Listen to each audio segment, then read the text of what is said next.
أعوذ بالله السميع العليم من الشيطان الرجيم بسم الله الرحمن الرحيم والصلاة والسلام على أشرف المرسلين سيدنا محمد وعلى آله وصحبه أجمعين ونعوذ بالله من شرور أنفسنا ومن سيئات أعمالنا من يهد الله فهو المهتد ومن يضلل فلن تجد له وليا مرشدا ونشهد أن لا إله إلا الله وحده لا شريك له ونشهد أن محمدا عبده ورسوله السلام عليكم ورحمة الله وبركاته. Thank you so much for your invitation here this evening. And let me start with something which is important for me.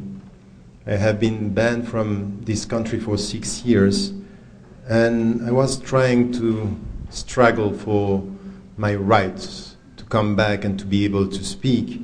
And after 6 years with ACLU and other organizations, the American Association of Religion, the American Association of University Professors, and PEN, we were struggling to make it right and to come back to justice. And after 6 years, here we are and have been able to come back to the country. I also want, no, please. There is something which is a circumstantial fatwa. Don't clap for just 30 minutes. And even like this. A takbir is something which is very important. It's very important to know what we are saying when we say Allahu Akbar.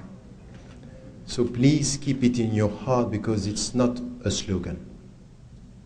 It's a call from the heart to the heart, and it's not the way I like to react to this. I can understand that sometimes we need this, but just for 30 minutes, just listen. Emotional are reactions. Emotions are reaction. Spirituality is coming from the heart, so we'll just have to listen for a while, and it could help me as well. Let me say something. Many of the Muslims in this country supported me from here where I was in Europe, and they were sending me messages, and many were very close to me and supporting not only me, because at the end of the day it's not supporting someone, it's supporting a message, it's supporting an understanding, which was far from supporting anything which has to do with violent extremism. It just has to do with being a Muslim, being simply a Muslim, and to say it, to acknowledge the fact that we have principles and values, and trying our best to contribute to the future of our societies. This is mainly the message, and this is where I wanted and how I wanted to be understood. When I was called and I got emails from Dr. Muzammal Siddiqui and Dr. Mahir Hathout from the beginning asking me to come, I said, in half a second, I said, yes, I will come. For many reasons. The first, because from the beginning they were supportive and saying that was wrong to ban me from the country. But there is something which is behind this, which is by being here, the remembrance of my father, rahimahullah. And I was too young, in fact, because I'm the youngest in the family. I was too young to be taught by Dr. Muzammal Siddiqui, who was the teacher of my eldest brothers and the family. And the connection with my family it's a long time ago, and still remains something which was important. And also with Mahir Hathout, and I cannot be here without saying a word about Dr. Hassan Hathout, rahimahullah. Because these were people who, in fact, I'm coming here to talk, but these are the people who are my teachers. So thank you.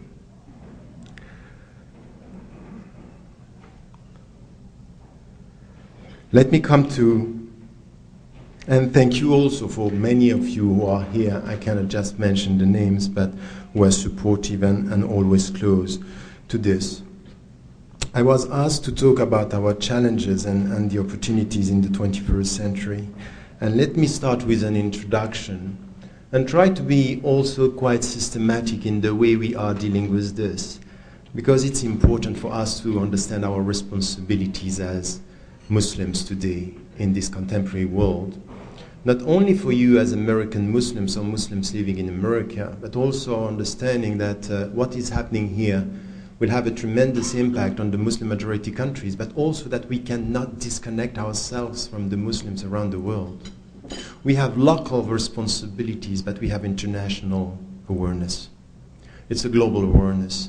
This is why we have to be effective in our way to understand our religion, but also to be able to be connected to the world and to contribute for a better future. So if we look at what is happening around us, you speak with Muslims within the Muslim communities, not only in the West but in Muslim majority countries, and we are facing crisis. We are living in difficult times. When it comes to what you were talking about, our misunderstanding of the very meaning of unity, which is not uniformity of thought. It was never, and it will be never, the case. But we are facing divisions because we don't know how to manage our diversity. We end up with divisions. Not to talk to each other, to judge the others. Not understanding that Islam is wider than our understanding. That it may be many understandings while there is one Islam. Because at the end of the day, there is something which is quite important. There is only one Islam. Many interpretations and many cultures, but one Islam. Don't put an S to Islam just to please the people. Say, oh yes, it's a complex world. This is something which is talking about Islam from outside. One Islam means that if we understand this, that at the beginning there is one Islam, and our objective should be to remain united around the universal principles that are ours as Muslim, Sunni, Shi'i, and within the Sunni tradition and within the Shia tradition. So there is something here which is, yes, we are facing these difficult times where we are dealing with divisions. There is also something which is important, and not once again in the West, because in the West we are talking about this, and in the States you are dealing also with this, but we are dealing with an identity crisis. When it comes to our understanding of the self, what is Islam and how are we going to remain Muslims in our time? Identity crisis is, who am I and what could be my contribution? How could I be at the same time a Muslim, faithful to my principles and to be effective in the American society? But not only. Are we going to deal with things that are very important in the way the Muslim majority countries now have to deal also with these challenges, and they are also facing identity crisis. We are facing something which is very deep. It's coming from our difficulty to manage our diversity, which has to do with authority. Authority. Who has authority in this community? Who is talking for Muslims? But not only I'm saying this as something which is important when it comes to representing Muslims, but also in our community. Sometimes you deal with brothers and sisters, they are experts on their field, and it's as if when it comes to Islam they lose everything. Like if we are dealing with childish attitude, oh, in this I have no authority. Yes, we have, and it was always the case, is that the scholars of the text, ulama and nusus, they have to have people around them knowing the societies, knowing the realities, knowing the environment, and every single one in his or her field is a specialist and has authority. You should be able to come with your expertise and authority and not think and to blame the people who have authority, say, oh, they are not doing the job, they are not delivering. And there is something which is a passive attitude in our community which is problematic. To blame those who have authority, not understanding that we have to be involved in the whole process. Passivity or blaming the other is something which is a problem. And then also, there is something which is deeper than that. When you travel around the world, I was a few months ago coming from different Muslim majority countries, from the Middle East to Morocco, for example, and we deal with Muslims. There is something which is psychological, which is the bad perception around the world about Islam is problematic. It's like a pressure, a psychological pressure. And we know that this is the case. Come now in your country or in our countries in the West, the bad perception around Islam is something which has an impact on our understanding. It's as if, without knowing it, without being aware, we are on the defensive. We are psychologically affected by what is said about Islam. And even when we come and we are assertive, it's as if we are assertive against and not for something. It's just we want to prove, as if we were saying, I'm proud to be a Muslim. But if you have to say, I'm proud to be a Muslim, is that maybe you have an implicit discourse and implicit understanding that it may be that you are affected and you have to show and to assert. You have to prove it. You have to justify it, which is not the way. Confidence and peaceful heart is not I have to prove you. It's just to be.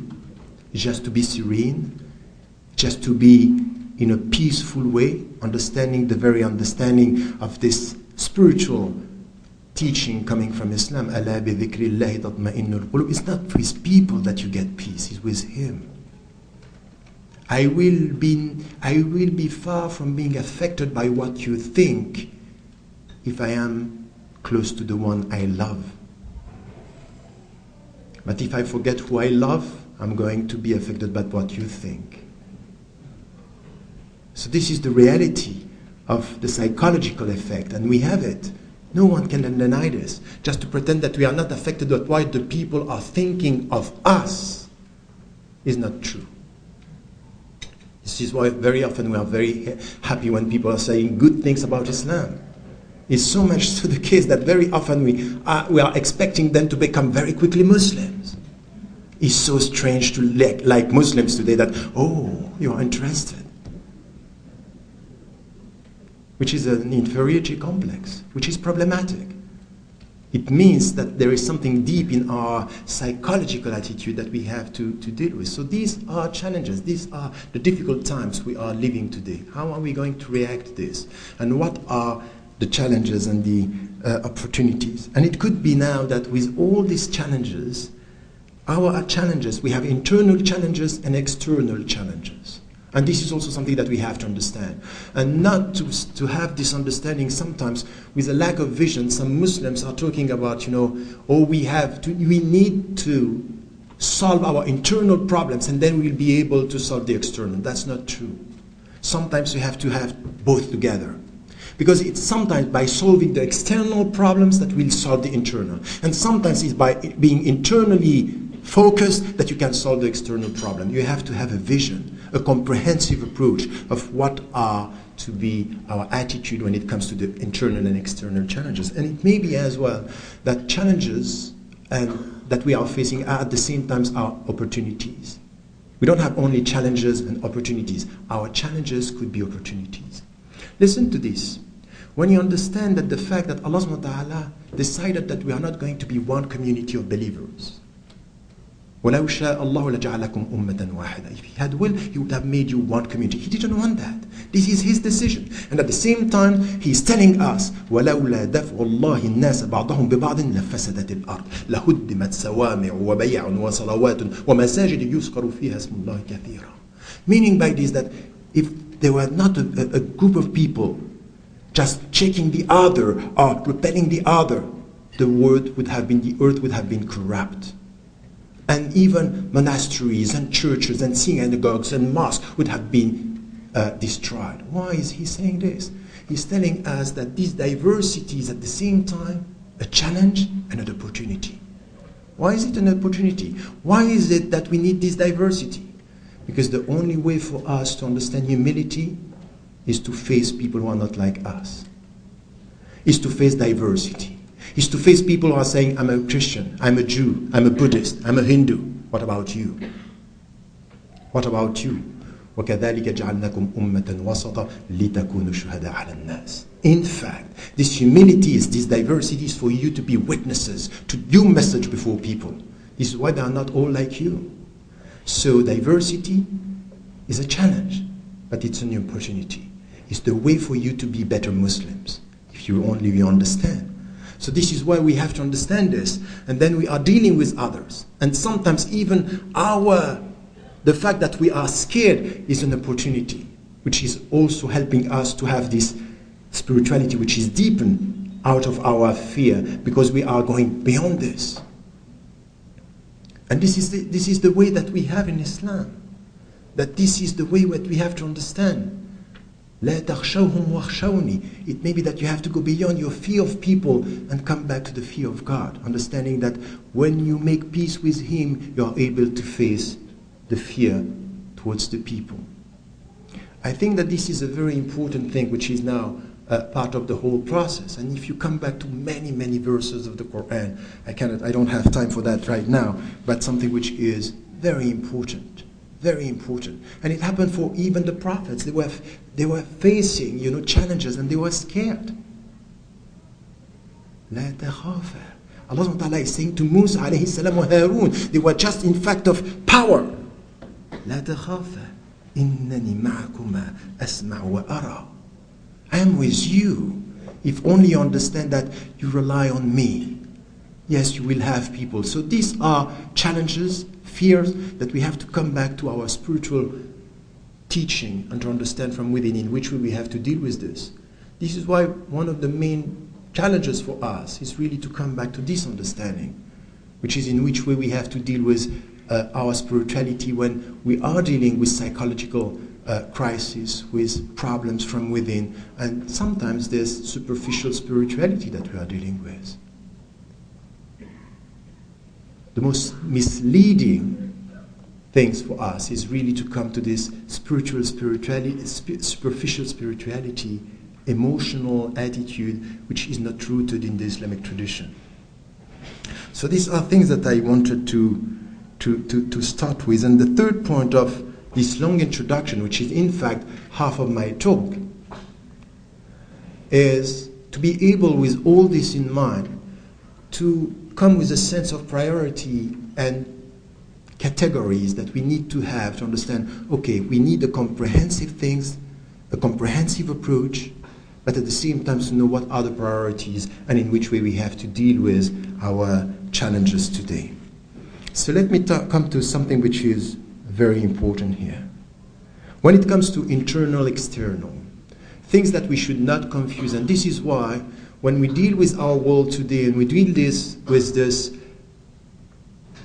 misunderstanding, the bad perception, division within, and a lack of understanding of the priorities that we are dealing with, I think that there is something which is quite important here, is all this is pushing us to come back to the spiritual and intellectual understanding of Islam.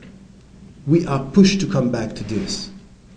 And this is where I think that there are things that we should not confuse. At least 4 points that we should not confuse. The first one, as I said, which is important, not to confuse today, and especially today, spirituality and emotion. I have a book to come in English, which is The Quest for Meaning, Developing a Philosophy of Pluralism.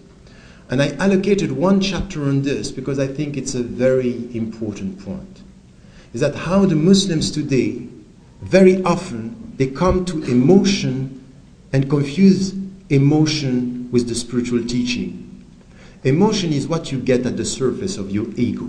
It's a reaction. Emotion, and it's known by neurosciences today, emotion is the way your brain reacts to signals coming from outside.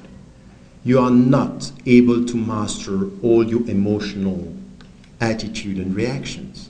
Spirituality is exactly the opposite. Spirituality is what you get at the bottom of your heart when you go through education. In fact, the only true spiritual attitude is when you master your emotions. It's not when you are emotional. Emotional is a lack of spirituality. Spirituality is to master your emotions. And us, as Muslims today, we are very emotional and not enough spiritual. We are missing the point. We are missing the point. It's not because you are aggressive that you are more a Muslim. It's not because you are able to say no that you are more constructive. It's not because you are able to clap that you get the point. It's not true. It's not this. And this is why you understand what sometimes In some of the Qut, you had just to be silent and try to understand. Did you get the substance and not the level of your reaction to this? Silence is very important. Is to help us to learn again how to listen. How to listen. This is why the Prophet ﷺ was always speaking slowly and repeating. He was repeating. He was not waiting for you to clap. He said, do you understand the point? Did you get the message? I want you to fil i'ada istifada. In repeating, you get the point. Understand what I mean. And when he was reading the Quran in a very slow, it's slow because it's deep. It's not like we are doing now. We start with our kids by the end of the Quran, but remember, the end of the Quran was the beginning of the revelation. And if Allah was calling to the Muslims with very small, chapters, surah of the Quran, it's why? Because it's short, but it's deep. It's deep. So you may be very quick to learn it by heart. It's not sure that you get it by and through your mind. This is what it's a very important challenge for us today. It's not to confuse this and that, which is to help the Muslims around the world. Because I'm always joking between about, the Egyptian team and the Algerian team, which by the way was, the Egyptians were better, huh? But the point is, that, listen to this, at the end, if you just sit down and you think about it for a while, what a shame. What a shame. Killing people for a football match. Asking about someone who was in one room saying, oh, he's an Algerian, and going to try to kill him, and when they were just in front of him saying, no, I'm not Algerian, I'm Moroccan. Oh, that's fine. Look at this. I can tell you at different levels, very often in our reactions, even in the states where we have education, when we are free, we are emotionally reactive. And it's a problem. So this is why we have to come back in our mosques, in everywhere. So if there is something which is very important in what you are doing, when I listen to this, coming together and talking and having critical discussion and understanding that we have a common vision. The common vision is to educate the people to be more spiritual, less emotional, more critical and less reactionary. This is something which is important. The second thing that it's a challenge for us is never to confuse the means with the ends. And this is something, when we are on the defensive, if I'm pushing, if I am putting a psychological pressure, it's very, very easy to push the one that I want. I want to confuse between the means and the ends. You are praying to remember Allah, but don't push me to pray by not knowing what I am doing. وَأَقِمِ الصَّلَاةَ لِذِكْرِ. You have to pray in order to remember me. So at the end, when we speak about halal and haram, it's for what? It's not to be obsessed with this. These are means. To pray is a means. To fast is a means. The means for what? To understand the very meaning of the first pillar. La ilaha illallah. Is to free your ego. This is why you pray. This is why you fast. This is why you give your money. Why do you give your money tonight? Just to support a project? Yes, that's fine. But it's to free your ego. Because you should give. فِي السَّرَّاءِ وَالضَّرَّاءِ يُنْفِقُونَ. You have to give your money. Why? Because these are the people, الْقَادِمِينَ الْغَيْثِ وَالْعَافِينَ عَنِ النَّاسِ. The same people. They gave the money, but they are very open to forgiveness. They know how to forgive. So they keep their anger and they give the money. The emotional do exactly the same. He keeps his money and he gives his anger. This is the jihad. So the point here is to come with a very deep understanding. We have ends and we have means. But when we lose the ends, we are obsessed with the means. And this comes the third confusion. And the third confusion is to confuse between the way and the edges, the limits. This is a community obsessed with haram, haram, haram. And the reaction is, oh no, it's halal, halal, halal. And the point is, no, there are things that are haram. إِنَّمَا الْحَلَالُ بَيِّنٌ وَإِنَّمَا الْحَرَامُ بَيِّنٌ. Yes, there are things that we cannot do. And please, you Muslims in the States, it's very important. Not because you want to please the people to be able to say that things are halal when they are haram. There are things that are haram. We cannot do that. In the States or anywhere in the earth, we cannot do this. We cannot steal, we cannot just play with laws. No, we can't do this. This is not us. This is not our religion. Islam is based on ethics in the name of the ends. So there are things that are haram. Don't play with words. Don't play with rules. But not with this obsession. So at the end, there are ends here and there are the limits, but there is a way. So you have some of our brothers, they are so obsessed with this that they look at the rules, and if you don't agree with them, they put you outside the road, outside the way. You are not longer a Muslim.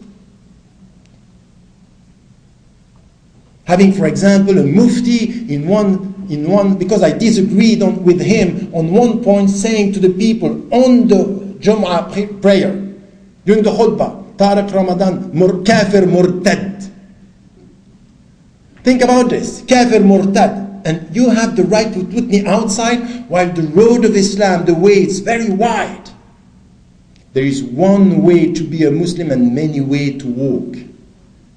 Many ways to walk, and this is what we have to understand. And it means here that we have to come with this. The fourth thing, which is very important, don't confuse between the principles and the models.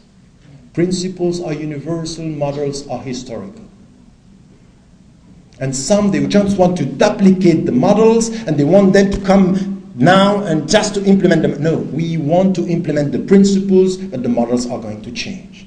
So this is why in your area you need a model for your area. And we need a model for the West. And the Muslims living in Muslim majority countries, they will have their models. Why? The model is coming from our human creativity. The principles are coming from God. We know where we go in the light of what He's revealing, and now He's asking us, but find your models. But if you are lazy with your intellect, you just want to duplicate the models, and in fact, at the end, you betray the principles. Deep, difficult, an intellectual jihad, which is a challenge, and at the same time, it's an opportunity. Do you think that the fact that we are here in the States is an accident? It's a great opportunity with many challenges, if only we understand. It helps us to come back to the deep understanding and to ask ourselves, how are we going to be faithful to the principles by trying to find our way in the States, to contribute. I'm not talking about integration and you are American and you have to contribute. And the contribution here is something which is our destiny in this country, but also in the Muslim majority countries, in which way we are going to promote this. So let me just point, we have still 5 minutes, is it right? Inshallah.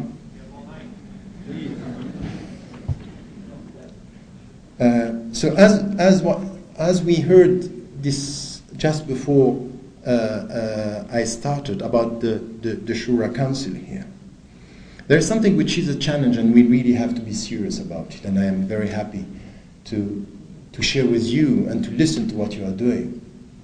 Because really this challenge of diversity is really important. We have to come back to something which is a very important asset. We don't have a central authority. We don't have a church. We don't have a pope. And this was understood by the Muslims from the beginning as an asset. It helped us to be creative. Because we had 18, in one time in history, we had 18 schools of law in the Sunni tradition, 6 in the Shia tradition, and more even. So the people were doing what? What is the school of law? It's the way you deal with your environment and to try to find the best way to be faithful to the principles in a specific environment with your understanding. And all the scholars were saying, if I am right, follow me. If I am wrong, correct me. They were all saying, I'm just a human being. I'm doing my best. The Quran is sacred. Allah is right, Allah is the truth, but I may be wrong. Because it's only my mind. But they were respecting each other. This is why Shafi'i was saying, I'm right and you may be wrong, but you may be right and I may be wrong. So this is a point which is, this diversity is helping us to get to something which is necessary among us, to stop with this power struggle and to come back to more humility. Humility. Humility means I'm doing my best, وَبَعْدَ ذَلِكَ أَتَوَكَّلُ عَلَى اللَّهِ. This is, I rely on Allah subhanahu wa ta'ala, I rely on God. So there is something here which is quite important. We cannot just sit down and blame the others and blame the community. Oh, this community, we cannot work with this community. There are always divisions. That's true. But who is going to do the job? Are we going to sit down and just to be passive Muslims, blaming the leaders not to do the job? At the end, we have to do the job. And this is why, at the local level, it should be a local endeavor. And this is why I'm always talking about national movement of local initiatives. And you add this to that, and you try to have a spirit, a framework, an understanding. So this is something which is important, but we need now not only leaders to do this, we need a mindset among Muslims. It's not easy to deal with diversity. It's not easy because sometimes you will find, because here, some of our brothers are not coming tonight. You know why they are not coming tonight? Because they think that this gathering is wrong, Islamically speaking. They think that men and women together in the same room is wrong. In the same table is even worse. So what are you saying about them? They are wrong? You are right and they are wrong? I think that what they are saying is not the right way of being a Muslim today. I think that there are many opinions. But I'm not going to sit here by putting them outside the realm of Islam and saying they are extremists. Check your tone. Respect even the people who are not coming. You know why? Because sometimes our brothers and sisters who are very close to the text are helping us to be more faithful to Islam. I can tell you this. They may be not here tonight, but don't call them extremists. Don't call them, oh, this Salafi. The only way to talk like this is wrong. Tell the brothers who thinks that this is wrong, I disagree with you, but I listen to you. Because sometimes you may remind me of a text that I forgot, and it's always good. I love you for that. Are you able to love the people who are not here tonight? Ask yourself, because this is true diversity. This is not to sit here and say, oh, I am open-minded with the people who are all like me. I'm sorry. This is exactly what has happened. This is what is happening today. You are my brothers and more brothers than others, or my sisters, but the others are no too much. I'm telling you, we need all the Muslims in this community. And this is why the Prophet ﷺ was keeping them. He was using every single Muslim out of his or her quality. I need you. I need you, Umar al-Faruq, because you are strong, apparently. Because he was weak when he passed away. And I need you, Abu Bakr as-Siddiq, because you are sweet, apparently. Because he was strong when he passed away. We cannot judge. We cannot just decide that we are the right good Muslims because we talk to the people and we are open. Diversity means that we have to deal with everyone. That we should be able to learn from everyone. With one thing which is clear. If you say something which is not Islamic, I will put a limit. There are limits because al-halal bayyin wal-haram bayyin. So this is a mindset we have to nurture. It's a challenge in our single life. This means tonight. This means when you go to the mosque, when you look at brothers and sisters. I don't think, for example, that the niqab is an Islamic prescription. I don't think so. But am I going to say to someone who is wearing it, it's wrong, or you are not, you are extreme? No, I say, okay, I respect. This is your choice. I have my choice, you have your choice. I really think that the hijab is an Islamic prescription. And my point on this is no one can impose it to a woman to wear it. It's a free choice. But I'm not going to play with texts to please the people. The hijab, al-khimar, is an obligation. But it's your choice. Go ahead. This is a point which is opinions And discussion is the way we have to deal with diversity. It's not easy. I can tell you, under the psychological pressure to be intellectually open-minded is not easy. It's very easy to be judgmental and say yes or no. It's a jihad in nafs. You have to deal with the ego. Under psychological pressure to have an open mind, it's a jihad in nafs. It's very difficult. I'm telling you, after September 11 in here, but even in, as I saw this in Morocco, just to be able to show, Islam is an open religion, we are dismissing some of the Muslims. But can I tell you something that sometimes I find in some of our brothers and sisters who are, very close to the text, something which is a deep sincerity. Sincerity is not enough. Understanding with sincerity is very important. Some are sincere without really understanding. But the point for me is really for all of us to understand what we can get and the qualities of every single trans. It's not by accident that we have a diversity and an accepted diversity. So I think that here there is something which is important. And when it comes to authority as well, it's important. Because we have in our community, in the Muslim majority countries, exactly the same. There are people who are tourists when it comes to fatwa.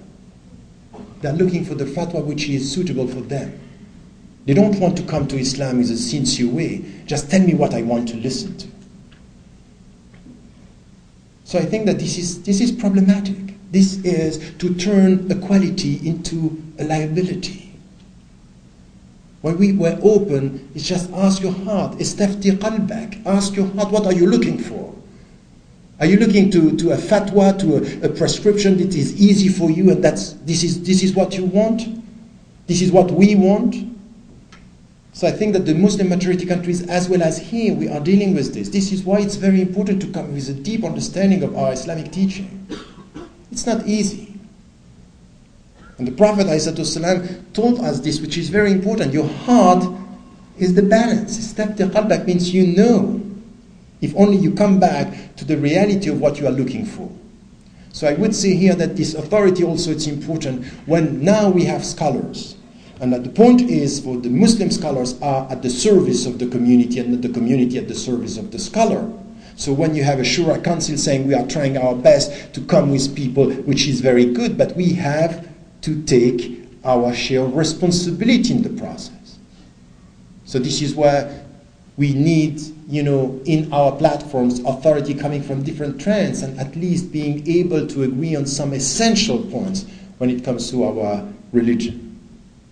And for example, when it comes to violence, yes, when it comes to the centrality of the principles of Islam in which we have to deal with this, is this something which is quite important. So authority here, it's a challenge. And I think that it should come from us at the local level and asking also ourselves what we are looking for. There is another challenge which is at the same time important in Muslim majority countries that we cannot escape. We have a problem with our cultures of origin. And the Muslim majority countries, they have a problem of culture and they have a problem of interpretations, yes. And especially in one topic, which is about women.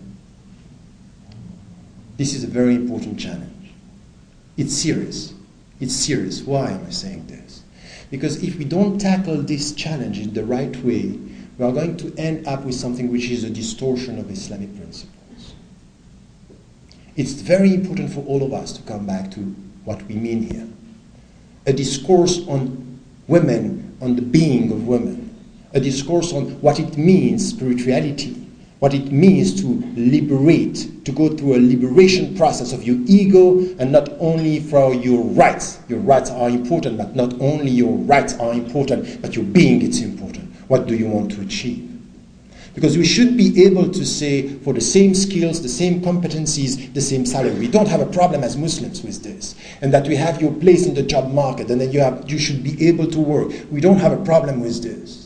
That there is something which has to do with the autonomy and empowerment of women. Yes, we should be able. But we are dealing with a problem here, which is a kind of a silence. And when we have a silence or we have taboos on this, this is not the way to solve the problem. Or we act against, cultures of origin. Yes, When it comes to the Islamic interpretation or the interpretation of some texts, we have a cultural projection. There are things that are more Asian, more Arab, more coming from the southern culture than Islamic. So we have to revise this. We have to be critical with the cultural projection, and this is something that we can do here. But be careful. Some are going as far as questioning the very meaning of the text. It's as if now there is no substance in the text. And I think that this is dangerous. This is why we need a balanced approach. And this is where men and women should come together in that story. This is a very important challenge in the Muslim majority countries as well as here. Because when they are educated, when they are getting, education and a better understanding of Islam, our sisters are doing much better than many men or even the men. And all the surveys are showing this.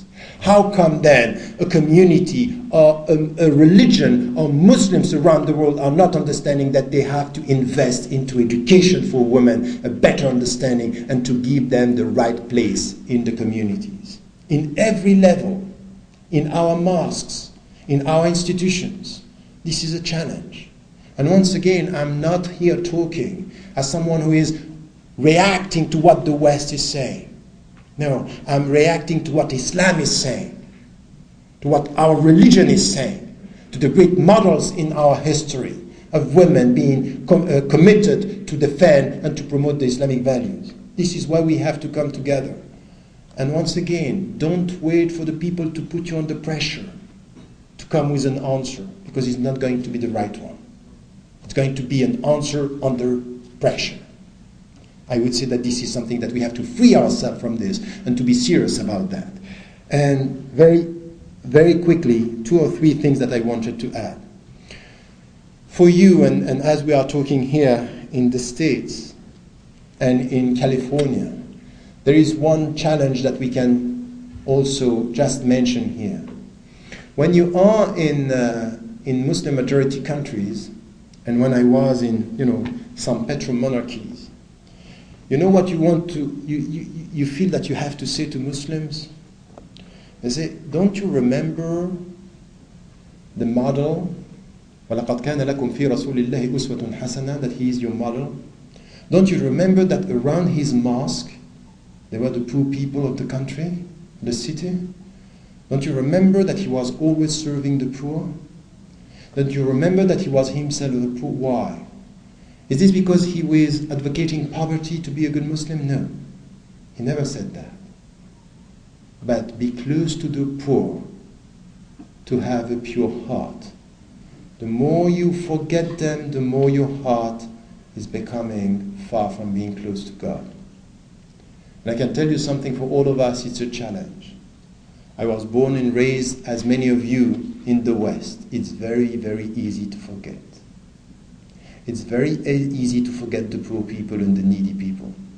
It's very easy to have a theoretical, nice way of talking about Islam and not understanding that we have to serve the people. We have a class problem. We have a class problem. We are now nurturing a kind of Islam for the rich and Islam for the poor. You want an example? Tell me. Why do you think that the African Muslim community, the Afro-American Muslims here, are not so much involved with the Arabs? It's a question of race, of color, so it means that we have a great problem. Does it mean that we are racist? No, Islam is not promoting racism, but some Muslims are racist, as you know. Why is it? Why is it, for example, today, that in our countries of origin, you are ashamed when sometimes you arrive at some airports to see how the rich people are treating the poor people? How some Arabs in petro-monarchies are treating Pakistani and Filipinos? And how some new American Muslims are treating or forgetting the African American Muslims in this country? Why is it so? Why is it? Because there is something which is deep in our understanding, which is lacking. There is no Islam if we are not able to think of the people who are in a fragile social status. Why in this country the American dream is for some of you, but not for some African American Muslims. I didn't come to this country first through the new migrants. The first awareness of what was happening in this country through my father, rahimahullah, with the African American Muslims. People say, we are citizens. Don't forget. Are you talking about being integrated in this country? We are Native Americans. But you don't treat us well. Why? Because we are poor, because we are black, because there is racism. So you have the first African American president in these countries, that's fine. But it's a symbol, it's not the reality. And it may be sometimes that the symbol is hiding the reality. And the reality is that there is still a class segregation in this country. So this is a challenge. But not only here in this country, in the way we deal with poor countries, in the way, for example, in many of our discourse, we speak and we are right to speak about Palestine. But what about Africa? What about the poor people in Congo? What about the poor people in Africa, the way they are treated and mistreated and abused and forgotten? Is this the message of Islam? Do you think really that if we were close to the Prophet ﷺ, we were able to forget about what is happening in the world? 100,000 people being killed every day because they are starving. Is this Islam? Is this our religion? If our awareness of spirituality is leading us to forget about this, it means that something is missing in our understanding of Islam. Something is missing. It is missing in the deep teaching of Islam, which is there is no Islamic liberation if you forget the poor people and the needy people, because this is where the Prophet ﷺ started and he ended with them. He's not against richness. He's not against rich people, but he was teaching them, if you are rich and happy with your wealth, forgetting the poor, there is a link with God which is missing. Isn't it the reality? So you come to the United States of America and you have people near to you, they are saying, you know what, we don't have a connection with our brothers and sisters because they want to please the government, they want to please the authorities, and they are forgetting us. They are forgetting the fact that when you are a black Muslim in this country, you are 5 times more likely to be judged and even killed, and the death penalty against them. Is this a just order? It's not. So let us be consistent. If we have to come with a contribution to this country and all the countries around the world is all together to be able to say we want justice for all citizens because a black citizen, a white citizen, or a Latinos should be treated exactly the same way. Not only this, the dignity of the people who are coming out from abroad on our borders. With what happened with the law in Arizona, shame. A shame. It's not possible. We have to be vocal. So it's good to be with the American president when he comes in the healthcare saying we have to reform. That's right. But not only this. We need to go further. So just to wait for Guantanamo to be closed, just to see if the president is doing well, is not helping him. It's not helping us. It has to be a wider awareness of all these problems, all these challenges, and then also to have an international discourse on many issues around the world. We need to have this. This is a challenge. Muslims, come back to the universal message of Islam, not differentiating between races and social status. Come back to the universality, saying a poor man has no religion. If he is a Christian, if he is a Jew, if he is an atheist, if he is a Muslim, I will be on his side. Why? Because Islam is always with the victims, never with the oppressors. Is it not our religion? Is it not our message? Is it not a wake-up call for all of us to come back to this? Understanding what I said. I'm not saying this with emotions. I'm just trying to come back to the very spiritual teaching of our religion. This has to do with spirituality. It has to do with spirituality. I am dreaming, and to dream is halal.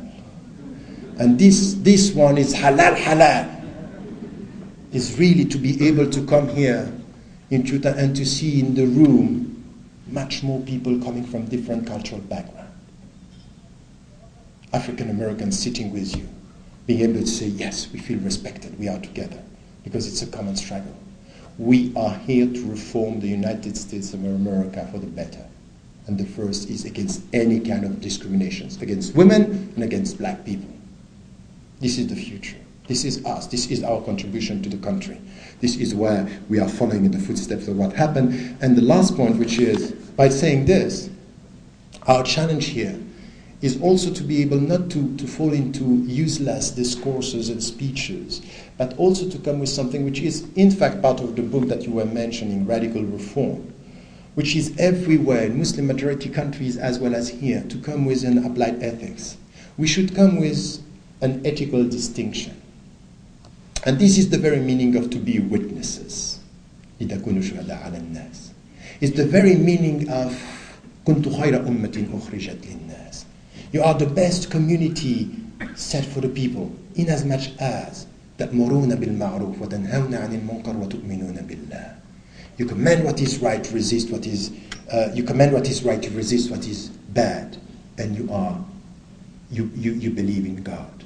This attitude, which is applied ethics, in our daily life, this is where we should come in every single field with something which is a vision for the future. Not to be distracted by all. What do you think? Do you think that all these controversies are here for what? This is what I call strategic distractions. Strategic distraction are putting pressure for you to answer this, do this, and you forget your vision. You have no end, so you are lost by reacting to all the pressures. And you forget that you have a mission. And the mission is to do what? It's to come with an applied ethics. Applied ethics is how can we reform economy for a more just order, in which way we have to come to deal with sciences, to be able to not to have a science without ends and purposes, respecting the dignity of people. How are we going to deal with every single, in the law, for example, in which way we can be promoting a better ethical understanding. So our contribution is about ethics and values and principles. And this is where we should come with our Christian friends, our Jewish friends, our Buddhist friends, atheists and agnostic, coming with principles and morality. This is our contribution. We are not alone. And by talking like this, when I go to Muslim majority countries or I come here in the United States of America, I'm not speaking in a minority discourse. Anyone who has a belief, anyone who has a conscience is saying, that's fine, I understand what you mean. But we are here to reform this world for the better.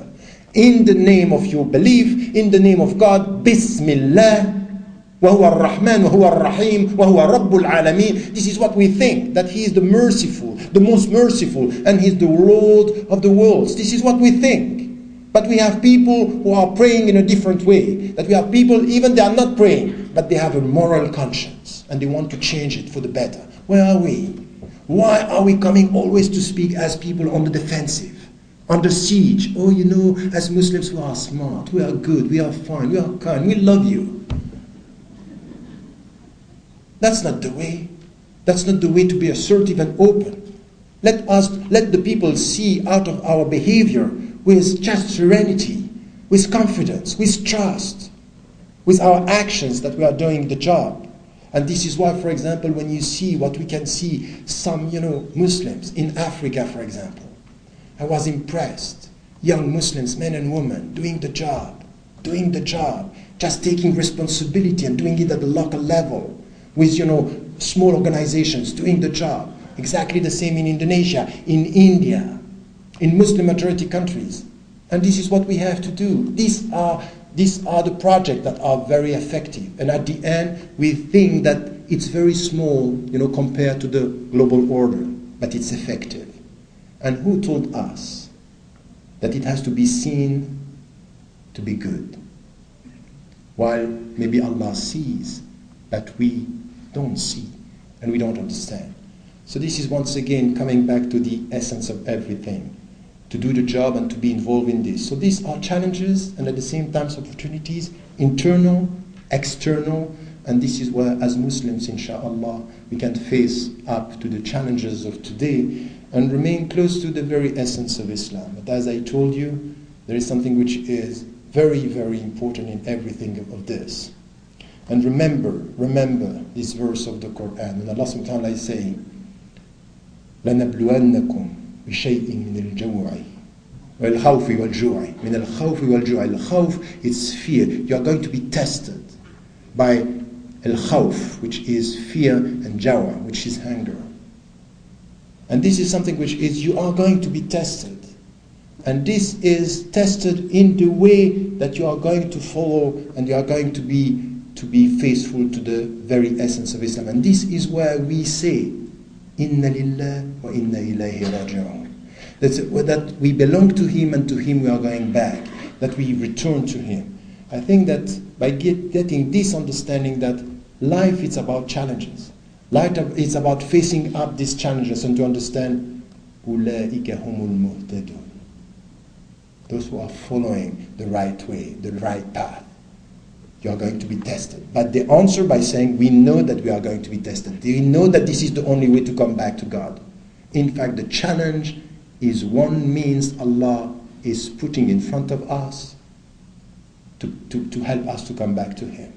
Let us face this in that way and try to our best to be good Muslims and to pray as much as we can. But as it was said, to pray is necessary, to pray it's essential, but الَّذِينَ آمَنُوا وَعَمِلُوا الصَّالِحَاتِ is to pray and to act in the way which is with a vision, with understanding the priorities, and to come back to a better education and a better understanding of Islam. And please, as much as I'm happy to be here with you this evening, I once again want to thank Dr. Hathoud and Dr. Muzammil Siddiqui, and I forgot that my personal assistant Muna is here. And let me tell you something about this, because I'm always talking about women who has to be much more involved, and she has been involved in the work. No book that you have coming from me in English in this country would have been possible to be published without her support. And if now you are allowed to clap, it's for her. Assalamu alaikum.